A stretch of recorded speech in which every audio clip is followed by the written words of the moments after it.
Hello, कैसे हैं आप सब लोग? बाहर मौसम बहुत ही सुहाना है, ठंडा-ठंडा हवा है और बारिश भी हो रही है।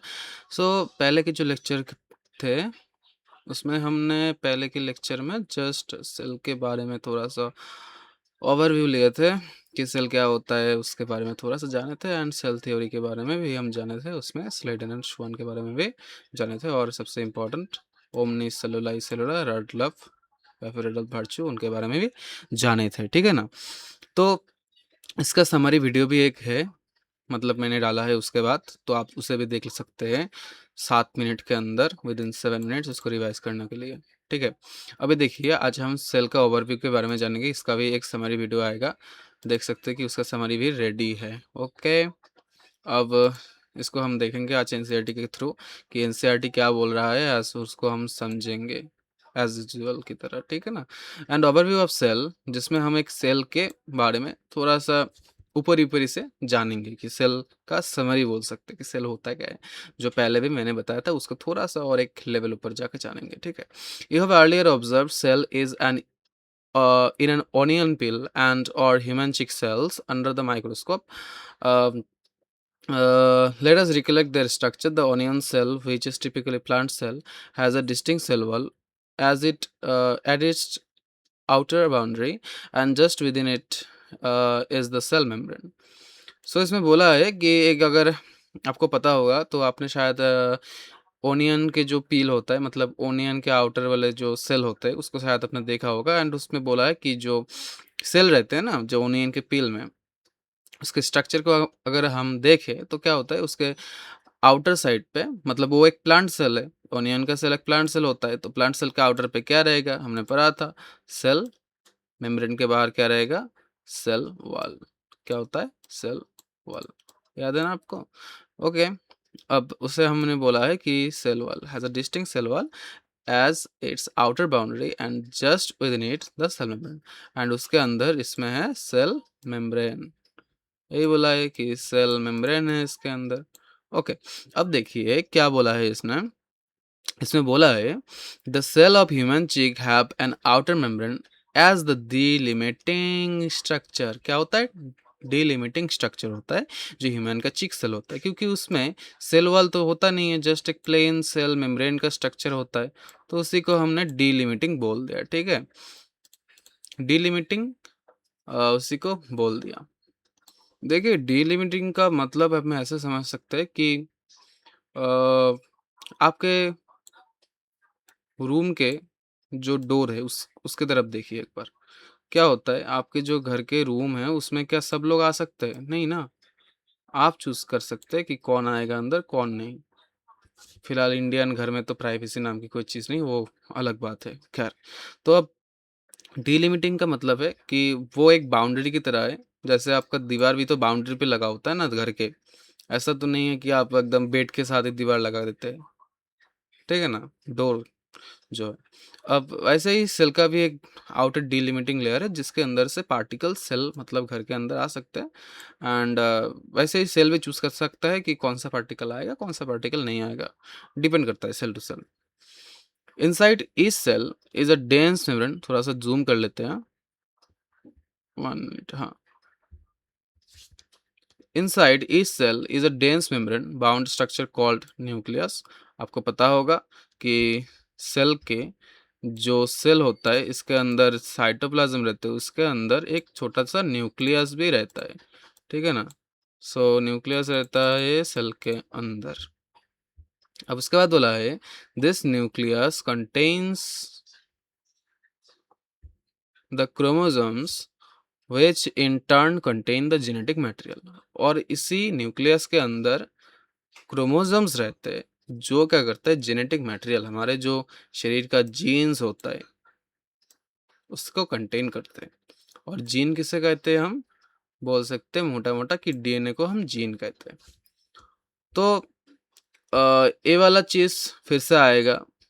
इसको अगर हम थोड़ा सा मतलब बेसिक से समझे तो कुछ ऐसा रहता है कि एक सेल रहता है, सेल के अंदर न्यूक्लियस रहता है, न्यूक्लियस के अंदर इसको अगर हम जूम करके यहाँ देखें तो इसके अंदर क्रोमोसोम्स रहेंगे।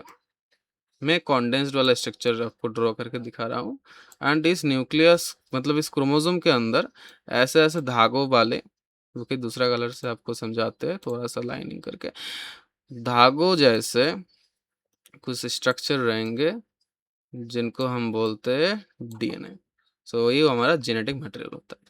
तो सेल के अंदर क्या होता है, साइटोप्लाज्म, मतलब उसी साइटोप्लाज्म के अंदर रहता है, ये देखिए मेरा पेन का मूवमेंट, ओके। इसी के अंदर रहता है क्या, न्यूक्लियस, और न्यूक्लियस के अंदर रहता है क्रोमोसोम, ये डेंस वाला स्ट्रक्चर है। एंड उसके अंदर ही रहता है डीएनए। ठीक है, समझ में आ गया। अब देखिए बोला है cell that have membrane bound nucleus are called eukaryotic, whereas cell that lack a membrane bound nucleus are called prokaryotic।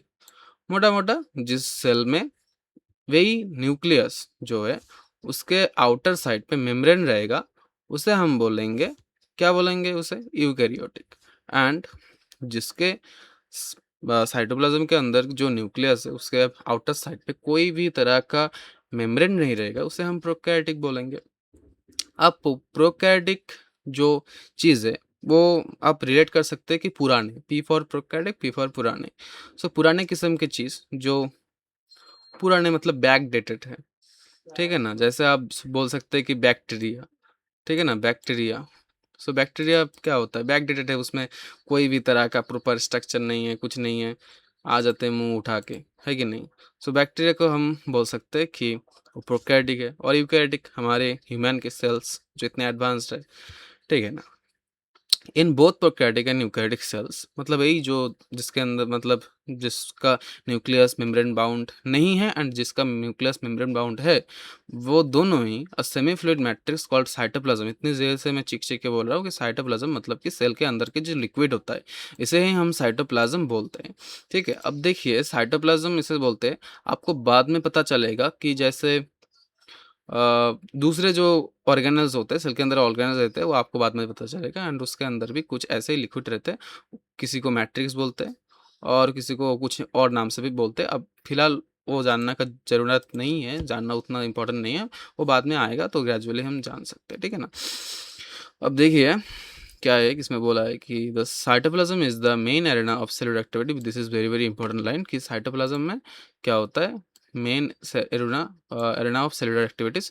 अब सेलुलर एक्टिविटीज मतलब क्या होता है, उसमें केमिकल रिएक्शंस वगैरह जो सब चीज़ें हैं सेल को जिंदा रखने के लिए, वो सब साइटोप्लाज्म के अंदर ही मेनली होता है, ठीक है ना। मेनली कहाँ होता है, साइटोप्लाज्म के अंदर ही होता है। तो साइटोप्लाज्म की इंपॉर्टेंस हम समझ गए कि साइटोप्लाज्म रहता क्या है सेल के अंदर, एंड उसका इंपॉर्टेंस है कि उसमें क्या होता है, उसमें सेलुलर एक्टिविटीज होते हैं जो both in the both plant and animals. इसमें देख सकते हैं कि various chemical reactions occur in keep the cell in living state. तो सेल को जिंदा रखने के लिए किसका भूमिका रहता है, साइटोप्लाज्म का। जो पॉइंट्स मैं ऐसे गोल करता हूँ, अंडरलाइन करता हूँ, उनको भी आप मार्क कर सकते हैं, ठीक है ना। अब इसमें ये भी बोला है कि beside the nucleus the eukaryotic cells have other membrane bound distinct structures called organelles. सिर्फ सेल में न्यूक्लियस ही नहीं है, और भी अदर ऑर्गेनेल्स है, ठीक है ना। सिर्फ सेल में न्यूक्लियस ही नहीं है, और भी अदर ऑर्गेनेल्स है जिनको हम बोलते हैं कि ऑर्गेनेल्स। क्या बोलते हैं, ऑर्गेनेल्स, सेल ऑर्गेनेल। जैसे आप देखें तो आप आपका घर अगर सेल है समझ लीजिए, तो इसके अंदर मान लीजिए कि आप है उसका न्यूक्लियस। अब आपके घर में जो टेबल है, चेयर है, जैसे मेरे सामने एक माइक है, लैपटॉप है, ये सभी समझ सकते हैं कि सेल के ऑर्गेनल्स हैं, ठीक है। लाइक क्या क्या है यहाँ पे बोला है, एंडोप्लाज्मिक रेटिकुलम, शॉर्ट में ईआर बोलते हैं, गोल्गी, उसके बाद लाइसोसोम्स, माइटोकॉन्ड्रिया, माइक्रोबॉडीज, वैक्यूल्स, ऐसे ही बहुत सारे ऑर्गेनल्स हैं। And the prokaryotic cell lacks such membrane bound organelle. इस लाइन को एकदम आपके सीने में रख लीजिए कि प्रोकैरियोटिक में कोई भी मेम्ब्रेन बाउंड ऑर्गेनल्स नहीं रहता है, ठीक है। प्रोकैरियोटिक्स में कोई भी मेम्ब्रेन बाउंड ऑर्गेनल्स नहीं रहता है। अब इसमें बोला है कि राइबोसोम है, राइबोसोम वही मान सकते हैं कि छोटे छोटे पार्टिकल जैसे कुछ ऑर्गेनल्स है सेल में रहते हैं, तो उन्हीं को बोलते हैं ribosomes. They are non membrane bound organelles found in all both eukaryotic and well as prokaryotic. मतलब इसमें बोला है कि जो राइबोसोम्स है वो नॉन मेम्ब्रेन होता है, एंड वो यूकैरियोटिक बोलिए, प्रोकैरियोटिक बोलिए, किसी भी सेल में आपको मिल जाएगा राइबोसोम, ठीक है। राइबोसोम क्या होता है वो हम डिटेल में जानेंगे नेक्स्ट में। ऐसे कुछ स्ट्रक्चर होते हैं, उसके नीचे कुछ ऐसे स्ट्रक्चर होता है, ऐसे mRNA के स्ट्रैंड कुछ भी होगा जो आपको बाद में बता दिया जाएगा। ठीक है। Within the cell ribosomes are found not only in the cytoplasm. गौर फरमाइए इस बात को कि सेल के अंदर राइबोसोम सिर्फ आपके जो साइटोप्लाज्म है, मतलब सेल का जो मैट्रिक्स है, उसमें ही नहीं पाया जाता है, और भी बहुत सारे जगहों में मिलते हैं। इससे डायरेक्ट स्टेटमेंट बेस्ड क्वेश्चन या फिर डायरेक्ट असर्शन रीजन क्वेश्चन बन सकते हैं। जैसे ribosomes are found not only in cytoplasm but also within the two organelles which is the chloroplast in plants, मतलब जो क्लोरोप्लास्ट है प्लांट में उसमें मिलता है, and mitochondria on rough ER, मतलब एंडोप्लाज्मिक रेटिकुलम में जो रफ ईयर होता है, रफ एंडोप्लाज्मिक रेटिकुलम, उसमें ही आपको राइबोसोम मिलेगा। अब एंडोप्लाज्मिक रेटिकुलम जो है वो ऑर्गेनल आप थोड़ा सा समझ लीजिए कि वो दो टाइप का होता है, एक रफ होता है, एक स्मूथ होता है। रफ क्या आप बोलेंगे, आप रफ किसको, मतलब आप समझिए ना, किसी भी सरफेस के ऊपर ऐसे पार्टिकल अगर आ जाए, ऐसे पार्टिकल अगर आ जाए, आप इसको क्या बोलेंगे, रफ बोलेंगे। तो इसी तरह समझ लीजिए कि एंडोप्लाज्मिक रेटिकुलम के ऊपर राइबोसोम का मिलना उसे रफ एंडोप्लाज्मिक बनाता है, और अगर नहीं मिला तो स्मूथ होता है। सो अब अगर देखिए तो माइटोकॉन्ड्रिया में मिलता है, ईआर में भी मिलता है, एंड क्लोरोप्लास्ट में भी मिलता है क्या, राइबोसोम्स। तो राइबोसोम सेल के ऑर्गेनल के अंदर भी मिलता है, सभी प्रकार के सेल यूकेरियोटिक एंड प्रोकैरियोटिक में भी मिलता है। और राइबोसोम क्या होता है, नॉन मेम्ब्रेन बाउंड होता है। ये सारे चीज आपको ध्यान में रखना है। अब ये बोला है कि animal cells contain another non membrane bound organelle called centrosome which helps in cell division. Cell division में हेल्प करता है। सेल डिवीजन क्या होता है, आपने ऊपर आपने पढ़ा था कि ओमनी सेलुलर, एक सेल उसके मतलब दूसरे एक सेल से बनता है, वैसे सेल बनता है, डिवाइड करते हैं। तो ऐसे ही सेल डिवीजन मतलब कि एक सेल से नया सेल बनना, इसे डिवीजन बोलते हैं। और इसी डिवीजन में आपको जो सेंट्रियोल लाइक स्ट्रक्चर है, मतलब सेंट्रियोल है, वो आपको दिखेगा, मतलब सेंट्रोजोम है उसमें सेंट्रियोल मिलता है, वो बाकी बात है, आपको पता चलेगा सब कुछ। तो सेंट्रोजोम जो है वो हेल्प करता है, वो भी नॉन मेम्ब्रेन बाउंड ऑर्गेनल है। क्या होता है, नॉन मेम्ब्रेन बाउंड ऑर्गेनल होता है सेंट्रोजोम्स। ठीक है। सो मोटा मोटा यही है। एंड उसके बाद सेल डिफर ग्रेटली, ये वाला चीज़ को आप भी मतलब अपने माथे पे लिख लेना कि सेल जो होता है, इसको ये लोग कर देते हैं, सेल जो होता है वो अपने फंक्शन के अकॉर्डिंग अपना साइज, शेप, एक्टिविटीज ये सब चेंज करता है। ठीक है। जैसे आप देख सकते हैं कि वर्ल्ड के जो सबसे छोटा सेल है उसको बोलते हैं माइकोप्लाज्मा। भाई माइकोप्लाज्मा पीपीएलओ दोनों सेम ही है। PPLO means pleuro pneumonia like syndrome, sorry PPLO means pleuro pneumonia like organisms, जो बाद में आएगा। अब इसमें इंपॉर्टेंट है कि ये 0.3 माइक्रोमीटर का लेंथ होता है इसका। सो इसे याद रखना पड़ेगा कि 0.3 सबसे छोटा है, 0.3 माइक्रोमीटर। एक टाइप का बैक्टीरिया बोल सकते हैं जिसका बाहर कोई मेम्ब्रेन नहीं होता है, इस बैक्टीरिया का मेम्ब्रेनलेस बैक्टीरिया होता है। Cell differ greatly in size से एक्टिविटीज। तो ए पॉइंट पे हमें समझ में आ गया कि सेल फंक्शन करने के लिए ऐसे शेप एंड साइज में डिफर करते हैं। अब एनसीईआरटी में कुछ आपको ऐसे ऐसे स्ट्रक्चर्स दिखेंगे जिसमें पहला जो सेल है इसे हम बोलते हैं आरबीसी, रेड ब्लड सेल, जिसके अंदर हीमोग्लोबिन रहता है। हमारे बॉडी के जो हीमोग्लोबिन लेवल है उसे मेंटेन करने में ये सक्षम है। सब आरबीसी का शेप अगर देखिए तो ये राउंड एंड बाइकॉनकेव, इसको राउंड बोलते हैं। अगर इसी को हम देख रहे हैं यहाँ से, अगर इसको इस तरफ से ना देख के, मतलब समझ लीजिए कि आरबीसी यहाँ पे लेटा है इस प्लेन के ऊपर, अगर हम इसको थोड़ा सा टिल्ट करें, टिल्ट करके देखें, तो इस तरफ से अगर देखें तो देखेगा कि कुछ ऐसा है स्ट्रक्चर। ठीक है। मतलब ए वाला स्ट्रक्चर, सिर्फ एक को पकड़ लीजिए, तो इसको हम बोलते हैं बाइकॉनकेव। मतलब थोड़ा सा ए वाला स्ट्रक्चर देखिए, बम्प है इस तरफ, थोड़ा सा बम्प है, और दोनों साइड थोड़ा सा फूला हुआ है, थोड़ा सा फूला हुआ है ना। तो इसे हम बोलते हैं round and biconcave. And then अगर देखें तो आप देखेंगे कि वाइट ब्लड सेल्स होते हैं, ये भी एमीबॉइड होता है, एमीबा लाइक, मतलब ऐसे कोई फिक्स्ड शेप एंड साइज नहीं होता है।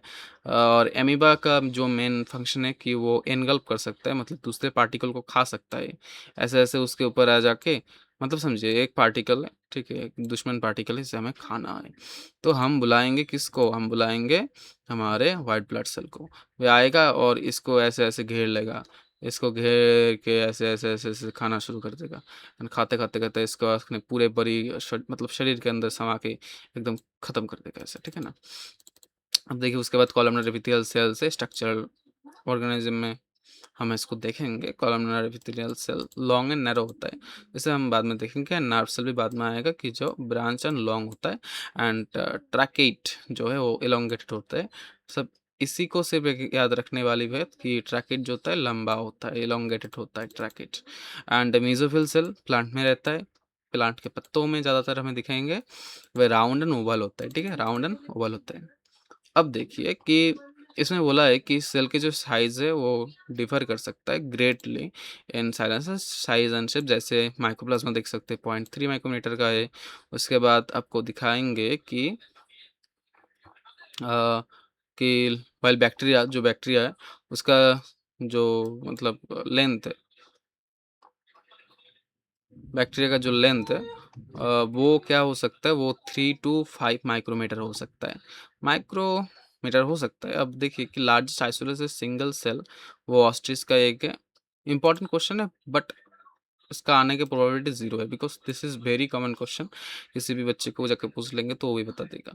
अब 0.3 है माइक्रोप्लाज्मा एंड 3 टू 5 है बैक्टीरिया, नॉर्मल बैक्टीरिया। एंड उसके बाद देखेंगे कि among multicellular organisms human red blood cell जो होता है उसका आपको साइज देख के रखा है 7 माइक्रोमीटर डायामीटर है उसका, ठीक है। क्या होता है डायामीटर, आपको ये सारे चीज़ ध्यान रखने होंगे कि क्या पूछा है। ये डायामीटर पूछा है मतलब डायामीटर बोले है, ठीक है। उसके बाद देखेंगे कि nerve cells are some of the longest cell. Nerve cell जो है वो सबसे लंबे सेल होते हैं, नर्व सेल लॉन्गेस्ट सेल, ठीक है ना। नर्व सेल लंबे सेल होते हैं, जैसे यहाँ पे देख सकते हैं एक थोड़ा सा नर्व सेल का डायग्राम है। बट ऐसे सभी नहीं होते, कुछ ऐसे भी होते हैं जो बहुत ज़्यादा लंबे होते हैं बिखरे हुए, ठीक है ना, बहुत ज़्यादा लंबे ऐसे एकदम पूरा। खैर ये तो उतना अच्छा डायग्राम नहीं बना है, लेकिन लंबे होते हैं नर्व सेल, तो आपको पता ही होगा शायद।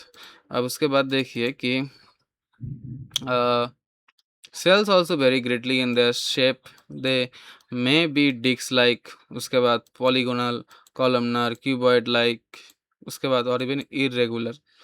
सब किसी भी साइज को हो सकते हैं, डिक्स हो सकते हैं, पॉलीगोनल हो सकते हैं, कॉलमनर हो सकते हैं, क्यूबॉइड हो सकते हैं, थ्रेड लाइक भी हो सकते हैं धागों जैसे, और कुछ भी हो सकते हैं। सेल सेल का कोई फिक्स साइज नहीं रहता है, ठीक है ना।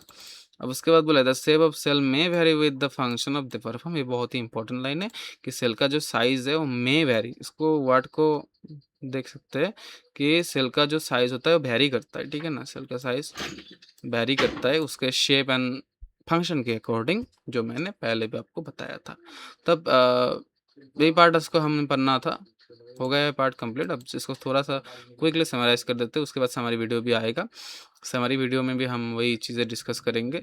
अब इतना सारा कचरा तो छोड़िए, हटा दीजिए। समरी वीडियो का यहाँ से ही हम थोड़ा सा ओवरव्यू लेते थे। सेल के बाउंड्रीज के बारे में समझा कि प्लांट सेल के ओनियन पील सेल के बारे में समझा। थोड़ा सा इसको बड़ा कर लेते हैं, हाँ अब सही है। सेल के बाउंड्रीज के बारे में समझा कि प्लांट सेल जो होते हैं उसमें onion peel cell have rigid cell wall, outer boundary, और सेल मेम्ब्रेन जो है just inside it. And animal cell में, ह्यूमन चिक में सेल क्या होता है, जिसका डिमिनिटिंग लेयर होता है, जिसमें क्या होता है सेल मेम्ब्रेन ही रहता है सिर्फ, ठीक है ना, बाउंड्री की तरह एंड डीलिमिटिंग लेयर की तरह। एंड न्यूक्लियस के टाइप अगर बताए तो न्यूक्लियस के हम देखेंगे inside the cell is a dense membrane bound structure called the nucleus which is hold the genetic material DNA inside chromosomes. Cells are categorized by two types, ठीक है ना, whether or not they have this structure. मतलब उसके मतलब nucleus के surrounding में covering है या फिर नहीं है। तो ऐसे यूकैरियोटिक है जिसका मतलब सराउंडिंग में कवरिंग होगा, have a distinct membrane bound nucleus, जैसे प्लांट एंड एनिमल सेल में। एंड प्रोकैरियोटिक सेल जो होता है lack of membrane bound nucleus, जिसमें मेम्ब्रेन नहीं रहता है, ठीक है ना। उसके बाद देखेंगे कि साइटोप्लाज्म की बात करेंगे तो एक्टिविटी सेंटर, जिसमें होता है कि केमिकल रिएक्शंस होता है। Both cell type contain semi fluid matrix called cytoplasm that fills the interior volume of the cell, ठीक है। उसके बाद है it is the main area for cellular activities, various chemical reactions constantly occur here to keep the cell in living state. ये बहुत ही important है कि इस सेल को जिंदा रखने के लिए किसका हाथ है, साइटोप्लाज्म का हाथ है। उसके बाद क्या है, सेल ऑर्गेनल की बात करेंगे तो सेल ऑर्गेनल टाइगी ऑर्गेनल्स होता है, छोटे छोटे पार्टिकल्स होते हैं जैसे सेल के अंदर रहते हैं। And organise are specialised miniature structures within the cell perform specific jobs, जो अपने स्पेसिफिक फंक्शंस को करते हैं, जैसे membrane bound organelles like eukaryotes, जिसमें मतलब कि यूकैरियोटिक के अंदर ही थोड़ा मतलब रहता है, जैसे मेम्ब्रेन बाउंड ऑर्गेनल्स क्या होता है, जैसे आपका एंडोप्लाज्मिक रेटिकुलम हो गया, गोल्गी कॉम्प्लेक्स हो गया, लाइसोसोम हो गया, माइटोकॉन्ड्रिया हो गया, माइक्रोब्स हो गया, वैक्यूल्स हो गया। उसके बाद भी बहुत सारे ऑर्गेनल्स हैं जो सिर्फ एक्सक्लूसिवली आपको यूकैरियोट्स में मिलेगा, हमने बोला था। एंड उसके बाद देखे थे कि प्रोकैरियोट के अंदर आपको किसी भी तरह का मेम्ब्रेन बाउंड स्ट्रक्चर नहीं दिखेगा। एंड राइबोसोम बहुत ही इंटरेस्टिंग चीज़ है, क्योंकि ribosome both eukaryotic and prokaryotic में मिलता है, बट राइबोसोम का कोई मेम्ब्रेन नहीं रहता है। Found in cytoplasm attached to rough endoplasmic reticulum and even inside other organelles like chloroplast and mitochondria. मतलब राइबोसोम सिर्फ ऐसा ही नहीं कि प्रोकैरियोटिक यूकैरियोटिक दोनों में मिलता है, वो ऑर्गेनल के अंदर भी, मतलब यूकैरियोटिक के ऑर्गेनल के अंदर भी मिल जाता है। एंड देखेंगे कि जो एंडोप्लाज्मिक रेटिकुलम है, वो भी इसी कारण, जो जिसमें एंडोप्लाज्मिक रेटिकुलम के सरफेस में राइबोसोम होगा तो उससे हम बोलेंगे रफ, एंड अगर नहीं होगा तो उससे हम बोलेंगे स्मूथ। एंड सेंट्रोजोम्स वो भी एक दूसरा ऑर्गेनल है जिसके सराउंडिंग में भी कोई मेम्ब्रेन नहीं रहता है। फाउंड इन ओनली एनिमल्स, ये बहुत ही इंपॉर्टेंट चीज़ है कि सेंट्रोजोम्स है जो, ठीक है ना, वो सिर्फ एक्सक्लूसिवली एनिमल सेल में मिलता है। सो वही ओवरऑल वही था। एंड उसके बाद हमने सेल के कुछ शेप्स एंड साइज देखे थे, जैसे mycoplasma 0.3 micrometre smallest known cell, bacteria 3 to 5 micrometre, तो टिपिकल प्रोकैरियोटिक साइज होता है। एंड ऑस्ट्रिच का साइज इसमें मेंशन नहीं है, बट ये लार्जेस्ट आइसोलेटेड सिंगल सेल होता है। And human red blood cell जो 7 माइक्रोमीटर डायमीटर होता है, एंड राउंड एंड बाइकॉनकेव होता है, ठीक है। एंड नर्व सेल क्या होता है, ब्रांच होता है, लॉन्ग होता है, ठीक है। और सेल का साइज जो होता है depending on their specific job, cells can also be disc shape, polygonal, columnar, cuboid, thread like or totally irregular amoeboid, ठीक है ना। अब देखिए थोड़ा-सा ये सब पढ़ने के बाद थोड़ा-सा मूड चेंज करना भी ज़रूरी है ना, तो हम थोड़ा-सा देखेंगे कि ऑस्ट्रिच दिखता कैसा है, कितना बड़ा होता है।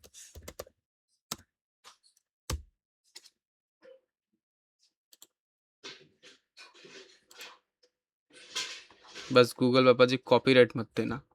देखिए कितना बड़ा होता है ऑस्ट्रिच का एक, देख सकते हैं ना? यहाँ पे अंकल जो है बना रहे हैं इसे। वाओ! अमेज़न पे भी मिलता है ₹6000 का। नाइस, कौन ही खरीदेगा 6000 का अंडा? घर पे ना डंडा पड़ेगा, डंडा। Okay, bye bye. See you soon in the next lecture. And इसका समरी भी आ जाएगा, नो टेंशन। Bye bye.